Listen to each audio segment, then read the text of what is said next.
Hello, Yes Prep. It is Ms. Garcia here, the Director of Student Support at Braes Oaks, with you one more time for our last advisory session of Latinx Heritage Month. Thank you guys so much for joining us in these sessions. At the beginning, when Ms. Macias, Ms. Gallegos, and I were deciding on what the session should be about, we decided the advisory space should be a place to educate about the Latinx community and educate the Latinx community about the issues within our culture and outside of our culture. And so today is no different.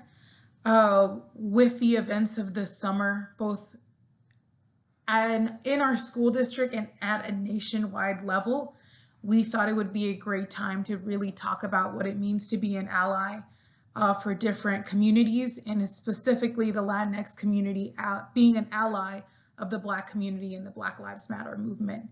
And so today we're going to be discussing the events of the summer, what Latinx community members can do to be an ally to our Black community members, and some other issues in which Latinx community could be allies to the certain communities represented in those issues.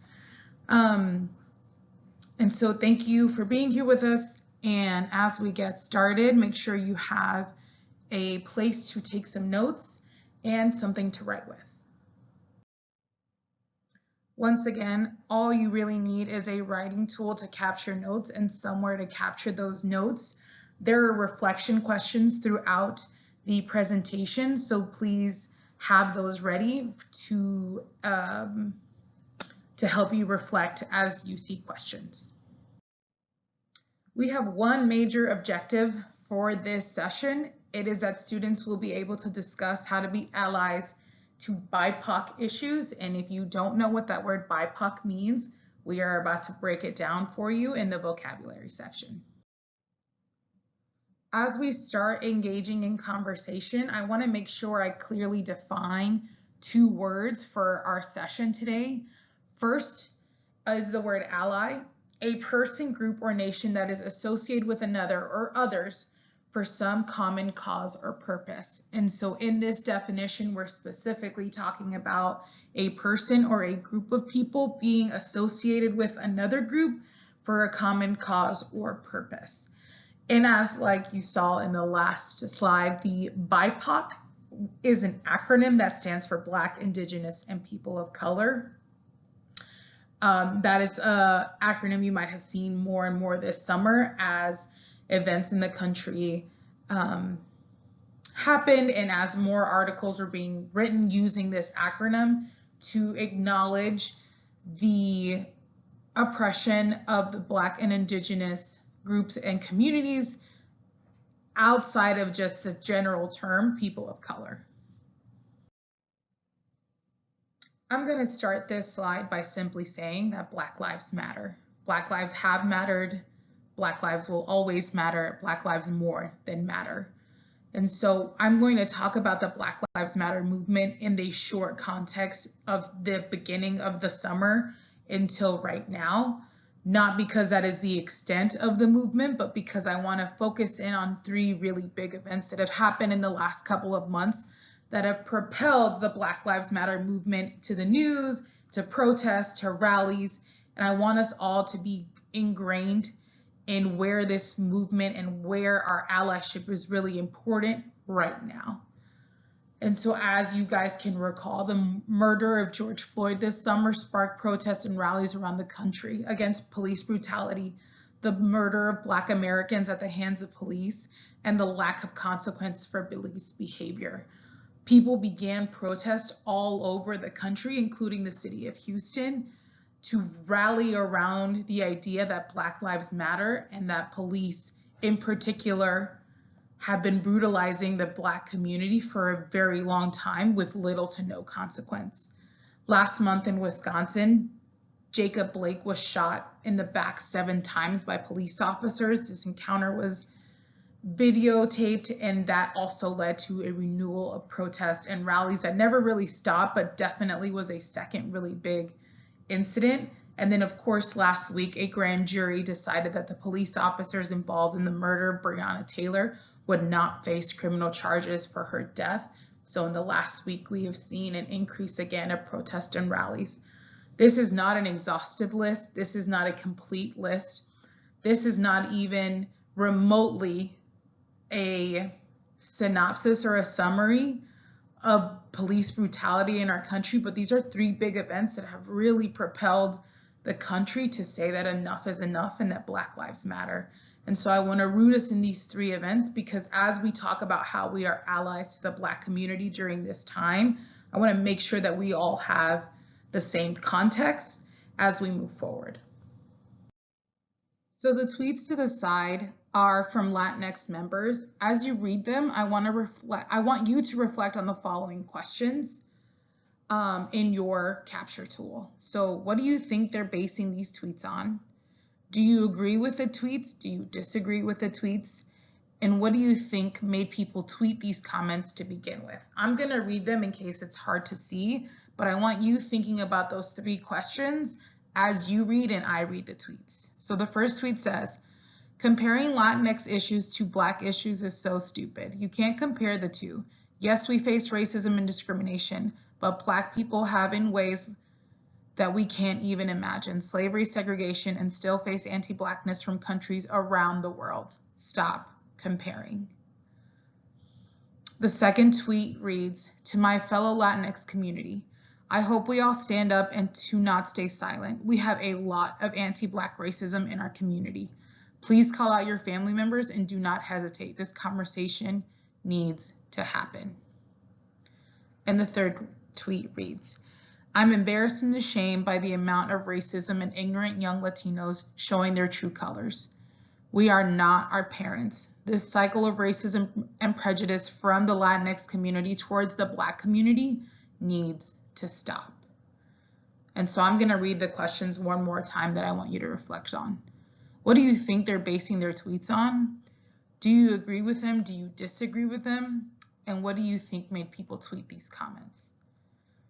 As you're reflecting, the purpose of me putting these 3 tweets up and you guys discussing them is because we've actually talked a bit about the foundation and where these tweets are coming from. Last week we talked about race in the Latinx community. The week before we talked about colorism.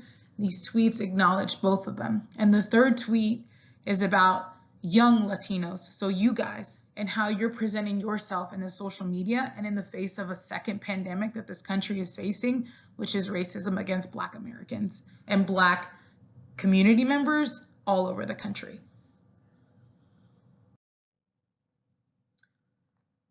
So after reading these tweets and hopefully you've been reflecting on the summer yourself, you may be asking yourself, so what do I do? How can I support the Black community and how can I support other communities around me? Again, this is geared towards the Latinx community.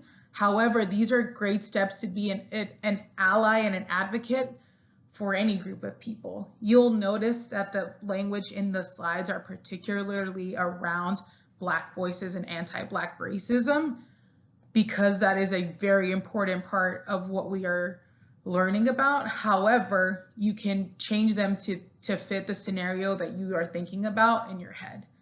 So the very first step of becoming an ally to anybody is educating yourself. So it says part of the commitment to fight racism, even with our closest loved ones and family members, must begin first with taking a close look at areas where we might improve our own behavior in day-to-day life. That means even doing the work of self-education on areas in which you may be lacking information.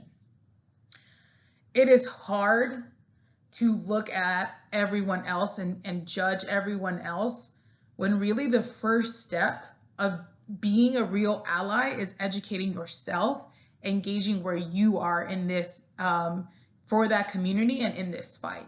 And so the first thing you really need to do is educate yourself. Read about what's going on. Reach out to people. Have conversations so that you can seek to understand where a community is coming from. The second piece of it, or second action step you can take, is when you can, center and elevate Black voices.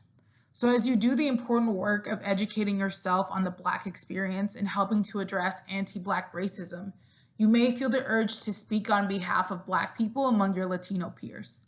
While it's important to help shoulder the burden of this work on behalf of our Black friends, relatives, and community members, understand that Black humans are at the heart of this experience. and we must listen to them about how best to address their needs, learn from and amplify the scholarly research, grassroots activist work, and daily experiences they have with racism first and foremost. There is nothing wrong with sticking up for people. There is nothing wrong on trying to create or educate someone else. However, the most important thing we can do is center and elevate Black voices through this. Again, I'm specifically talking about anti-Black racism, but it applies to any community in which you're trying to be an ally. It is important for that community to feel like that they are at the center of every movement and that people are not trying to speak for them, but give them space to speak for themselves. So specifically, I think a lot of the Latinx community acknowledges the struggles and the hardships that the Black community has faced. And there might be a sentiment of like, hey, our community too and us too. But the third step is remember that while our experiences are linked, meaning that Latinos here, Latinx community members and Black community members have faced similar struggles, anti-Black racism is an urgent crisis. We are currently experiencing an urgent crisis around anti-Black racism. So I'm going to read the paragraph right below it, but I want you to be thinking about those moments in which maybe you have a moment of like, but this and this too and this too, and why it's important. Not that those issues are not important, but it is important and there is an urgent crisis around anti-Black racism. So while the Latinx experience is one that is also shaped by the horrors of colonial violence, slavery, genocide, the exploitation of national resources, and while the Indigenous and Black experiences is, in America, closely linked by the project of colonialism, this project took on many forms in many countries where Latinidad and the dysphoria, which we learned about in the second week, now exist. And while we grapple with the experience, we must also hold in our hearts and minds that this experience was and is drastically different for Black Americans. The relationship between the two is intrinsic and is a product of shared pain. But now is a moment to shift focus to the experience of our Black relatives.